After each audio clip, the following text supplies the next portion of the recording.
Obrigado, senhor presidente. Saúdo, senhores ministros, senhoras ministras, senhor procurador-geral da República, demais colegas e entidades, especialmente as comunidades indígenas da região sul que acompanham este histórico julgamento. Falo em nome da Fundação Luterana de Diaconia e do Conselho de Missão entre Povos Indígenas, organizações que realizaram uma parceria acadêmica com o Núcleo de Direitos Humanos da Universidade do Vale do Rio dos Sinos, todas do Rio Grande do Sul, e com as Clínicas de Direitos Humanos da Cardozo Law School, de Nova York, e da Universidade de Oklahoma.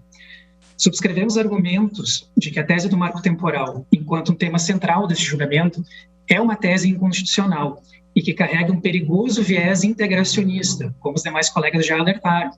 portanto, contrário ao paradigma constitucional pluriético afirmado na Constituição de 1988. A tese provoca o pagamento da violenta e sistemática expulsão dos indígenas de suas terras ao longo do século XX e que, diante do regime tutelar, estavam impossibilitados de se insurgirem contra essas desapropriações. Sabemos que a Constituição consagrou a teoria do indigenato e a originariedade do direito, e que os direitos territoriais indígenas se pautam pela tradicionalidade, que significa modo de ocupação de cada povo em suas demandas que são atuais, sendo que o artigo 231 previu 4 condições para sua aferição, mas não previu limites temporais cartesianos dentro dessas condições. Até porque a instituição de uma data limitadora do direito indígena subverte a discussão para as categorias do direito civil, o que pode ser interpretado como uma postura de violência epistêmica e de caráter etnocêntrico de quem se vale dela. Mas qual a consequência dessa discussão para os povos indígenas? Em aprofundado estudo que as entidades que representam protocolaram ainda no ano de 2019,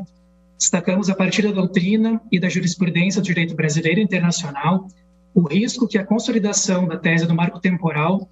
significa o aumento das condições para a criação de fatores de risco de crimes de atrocidade, principalmente o crime de genocídio, o qual pode decorrer de uma política estatal que resulte na privação territorial e, consequentemente, uma maior vulnerabilidade desses grupos pela perda do vínculo com a terra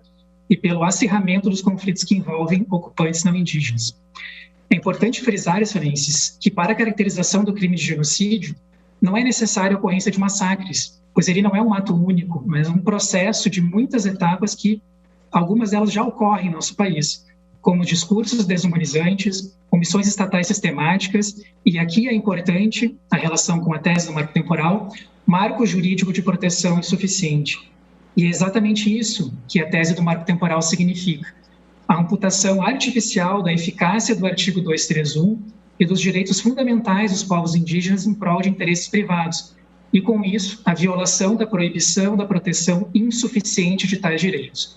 E essa é a realidade do Rio Grande do Sul, onde a FLD e o COMIN atuam principalmente. As terras indígenas homologadas ou em processo de demarcação do Estado não representam 1% do território ocupado por propriedades rurais. Ainda temos em torno de 90 territórios reivindicados no Estado e apenas 14% estão regularizados. Ou seja, são dezenas de comunidades Caingangue, Biaguarani e Xoclém que se encontram em disputa pela terra, muitas delas vivendo em acampamentos de beira de estrada, em áreas confinadas, sofrendo ataques violentos e socialmente vulneráveis, como verdadeiros refugiados de guerra.